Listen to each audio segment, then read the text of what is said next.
So yesterday, for the very first time, I learned about the Bechdel test. After reading a BuzzFeed-esque, "You won't believe how many films don't pass the Bechdel test" article, I went from smugly secure in my superiority as a woke cinephile to suddenly desperately insecure that my taste in films fails to pass this arbitrary feminist milestone, and that all those movies are bad and that I'm a bad person for liking them. Alright, let's just see about this here Bechdel test. I got it written down right here. Good enough. Let's see. These classic films will probably pass with flying well, Black Girl doesn't pass. Boyhood, no. Boyhood doesn't pass either. Watership Down. They're all just rabbits!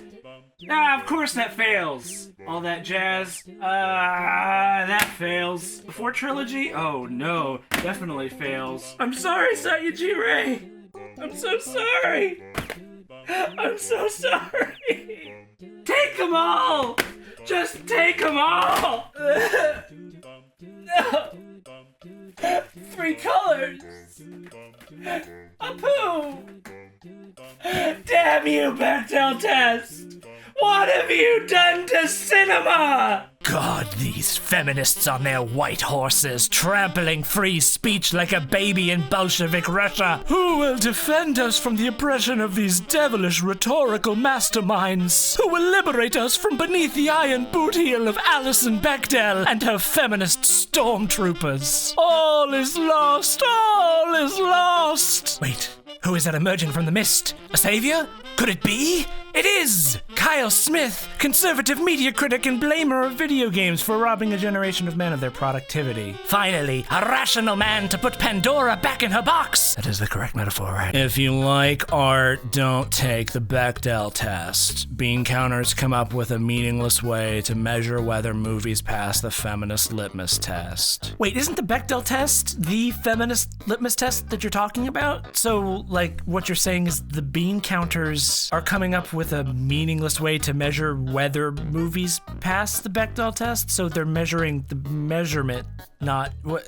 Hold on, I'm having a hard time following. God, this is next level already. Suppose your favorite film critic started sprinkling his reviews with references to the cowboy test, and made it clear that he was factoring into his appraisal of a work of art whether it contained cowboys. La La Land, Manchester by the Sea, Moonlight, all problematic as these benighted films contain no cowboys.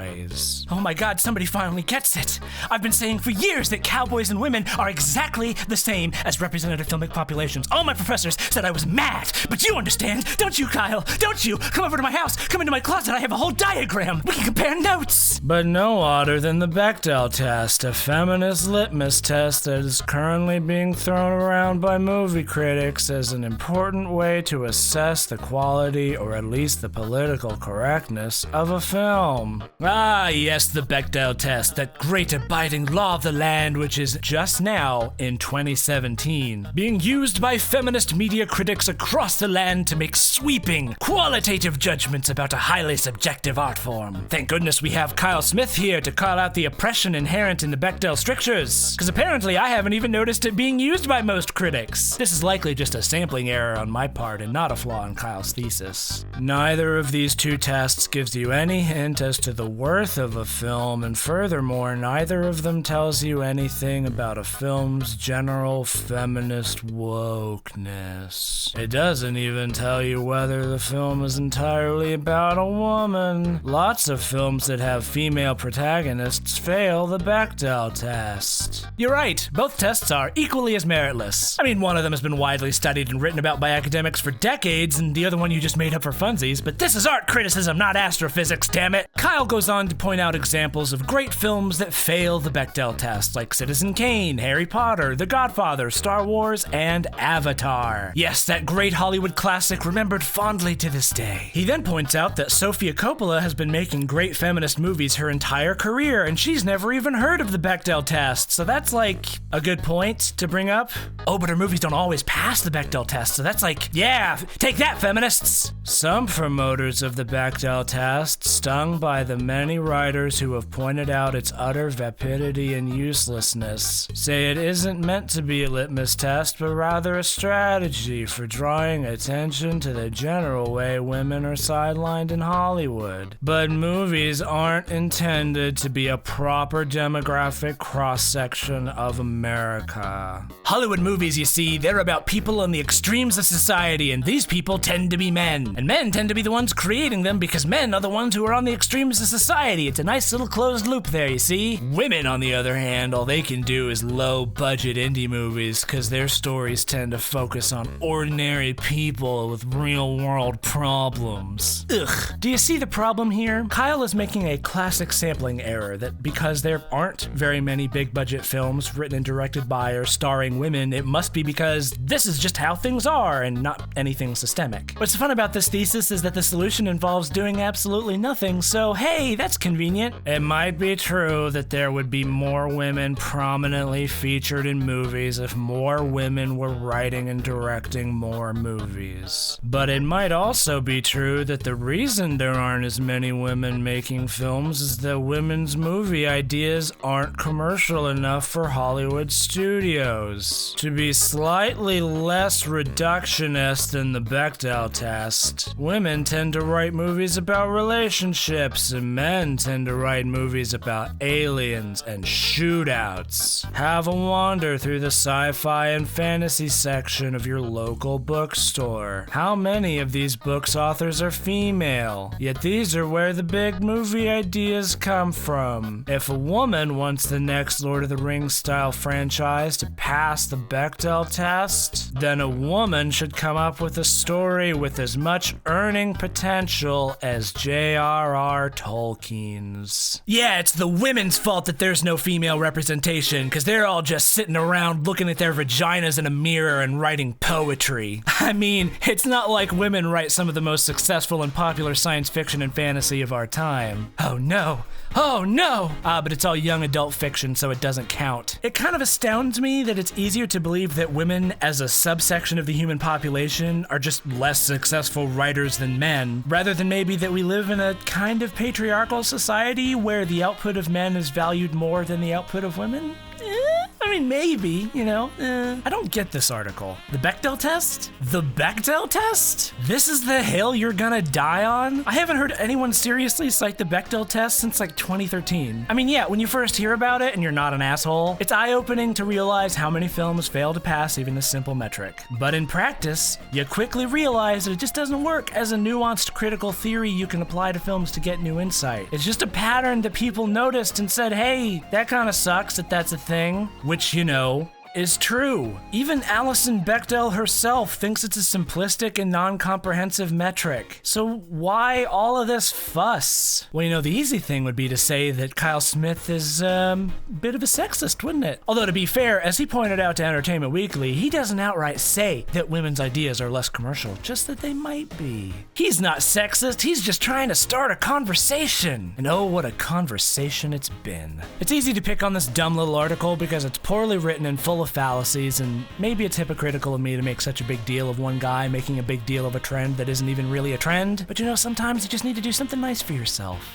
Well, I could take or leave this article. It feels emblematic of the general conservative reaction to, let's call it social justice criticism, here meaning any field focused on social equity in media. Remember that dumb piece that came out after Trump won the election, declaring the death of identity politics? And all the think pieces that came out later saying, oh, it was the SJWs who lost the election for the Democrats. The country is sick of all this talk about women and people of color. That's why everyone voted for Trump. I mean, they didn't. Only about a fourth of the country's population voted for him, and a lot of them were voting against Hillary, who was a hilariously unpopular candidate. And you know, voter turnout and voter suppression are also big issues, but nah, it's those bleeding heart liberals and their pronouns. They're the problem. To steal an image from fellow YouTuber H. Balmer Guy, I really love the idea of the swinging pendulum of progress when it comes to social justice issues, because on one end, you have misogynist, right? And then the hypothetical ideal middle ground is not misogynist. So the other end of the pendulum swing is what, too not misogynist? If you disagree with this stuff, that's fine, but I have to ask,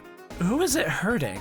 There's always this jump to, oh, you're just wasting your time. Why are you even talking about this? It's like, okay, if it's a waste of time, why do you care? Why are you having such a visceral gut reaction to something that, by your own admission, is utterly meaningless? Because, like, I read your article, Mr. Kyle Smith, sir, and had a palpable reaction, and I decided to make a video about it because, you know, I don't think it's a waste of time to have this conversation. You can say hashtag Oscars so white and the Bechdel test are just a waste of time. They don't solve anything. It's just liberal complaining that worsens the divide. But, like, the Academy has made a commitment to diversify its membership. Studios are starting to see huge economic gains from unconventional diverse films. They're not doing this out of the kindness of their hearts or because it's the right thing. They're doing it because the market expressed a demand for one kind of content and consequences for another kind of content. That's not censorship, that's capitalism. Something like the Bechdel test was never meant to be a serious socio-cultural media census. It was just a joke in a comic that happened to touch a nerve. I want to get back to something that Kyle Smith said. Some promoters of the Bechdel test say it isn't meant to be a litmus test, but rather a strategy for drawing attention to the general way women are sidelined in Hollywood. But movies aren't intended to be a proper demographic cross-section of America. The first part of that statement is, to my mind, a perfectly reasonable thing for the Bechdel test to be. The observation of a trend. But then comes the refutation. Movies aren't intended to be. What are movies intended to be, Kyle? The Lumiere brothers thought that movies were a one-trick carnival show that wasn't worth investment. Charlie Chaplin thought the movies were a great way to entertain poor people and give them a little joy at watching rich folks fall on their bottoms. There are just as many definitions of what film is supposed to be as there are people who work in film. You can say film is intended to be and I can point you towards a dozen well-regarded directors and scholars from before you were born who disagree with you. So who has the authority? I'd maintain that nobody does. Because art, Kyle, isn't static, and it isn't intended to be anything. It is what we make it. Criticism is not the same thing as censorship.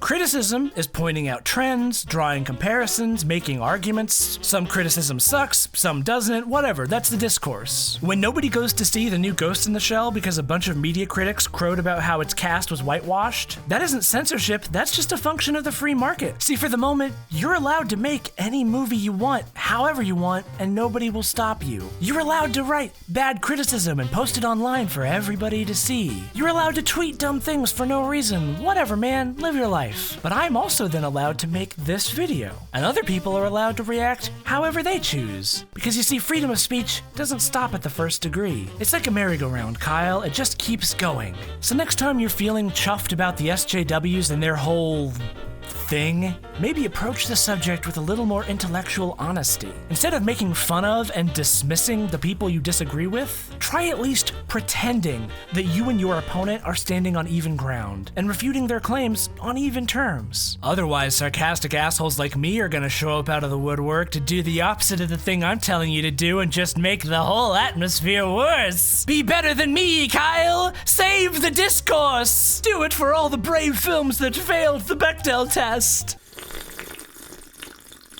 So I was almost finished editing this video, but then Kyle Smith just sort of released a response to his original piece.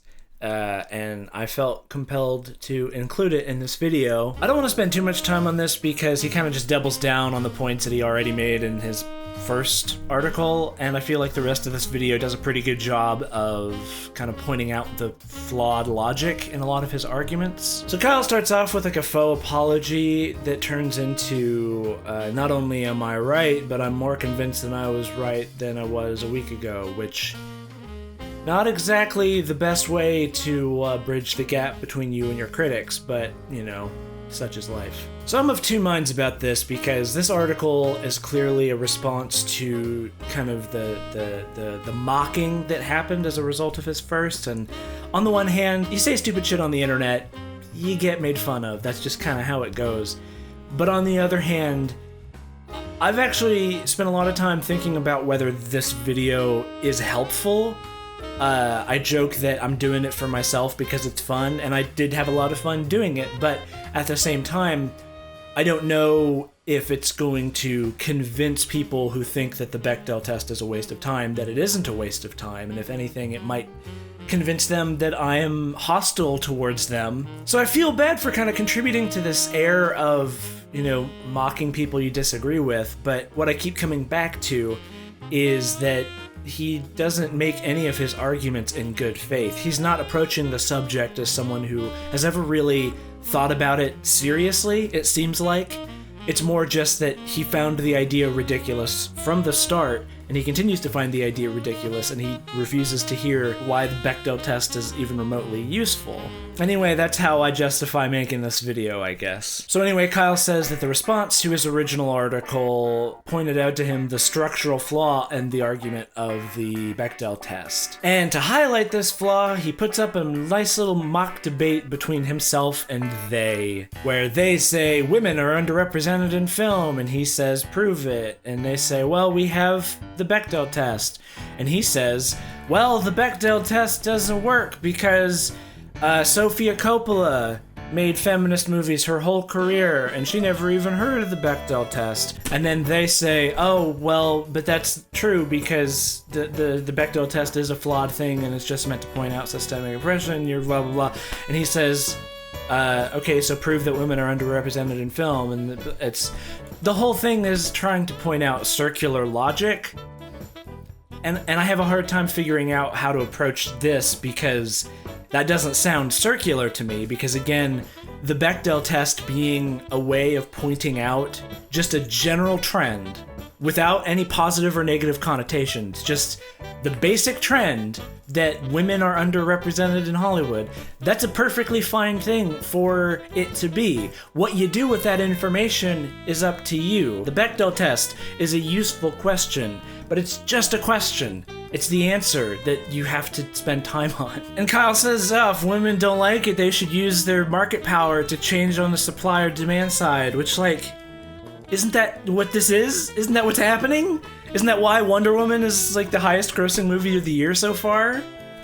It seems like that's what's going on, that women and people of color are demanding more representation in movies, and they aren't buying tickets to movies that aren't representing them. Is that not supply and demand right there?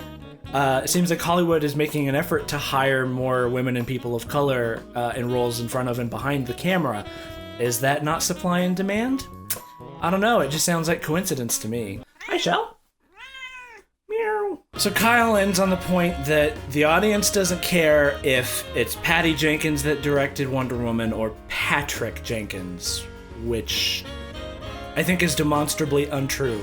I think of everything that he said in this article, that is one of the most easily disproven things that he says, because it seems to me that the fact that Wonder Woman was directed by a woman was such a huge part of the marketing that it's inevitably a contributing factor to its marketable success. And he says, people don't care if your director is black or a woman or whatever, and I don't know, Get Out was super successful, and that was directed by a black man, and that was a big part of the marketing, was that this was Jordan Peele's movie, and it was a movie about being black in white America. So one last note just on the usefulness of the Bechdel test, if you think that it doesn't have any practical application, which seems to be a common thing. I, in my own experience as a writer, didn't realize that I was writing stories just about men until I was confronted by the pattern of women being underrepresented through the Bechdel test. Comparing my own work and all of the work that I loved against the Bechdel test, I realized this was just sort of an implicit bias on my part. What I came to understand is that writing men was just an automatic thing for me. I didn't think about it, but it wasn't an artistic choice. It was a choice, but I wasn't actively making it. It was just an automatic thing. Now with this larger cultural context, I'm able to ask myself these questions and say, does this story really need to be about a man? And if it does, that's great. Now I'm making the choice actively. And that's the whole point of all of this, in my opinion, of all this social equity criticism, is to make apparent invisible choices that people are making without realizing it. And you can say that's a waste of time. I don't think it is. It hasn't been in my experience, and I feel like Hollywood is noticing a little bit, if only just because, you know, millennials ruin everything, because that's what we do. If you don't like the Bechdel test, okay, cool. Good on you, I guess. I don't know. I've run out of things to say. Hello and thank you for watching this video. First, a special thanks to Amy Mims, the first $10 patron over at my Patreon. Yes, for just $10 a month, you too can have your name read in the credits of one of my videos, and thus become immortal! I want to give a really quick shout out to H-Bomber Guy, ContraPoints, Dan Olson, and Lindsay Ellis for being incredible YouTubers who inspired me to relaunch my channel earlier this summer, and whose style very directly inspired the style of this video. Also, if you like the music, go check out Insane in the Rain music. Holy hell, this stuff is amazing, and he's really gracious for just letting people use his music and whatever. So go support him too, and then maybe support me if you feel like it after you've supported all of those other much better artists. Alright, thanks for watching, bye!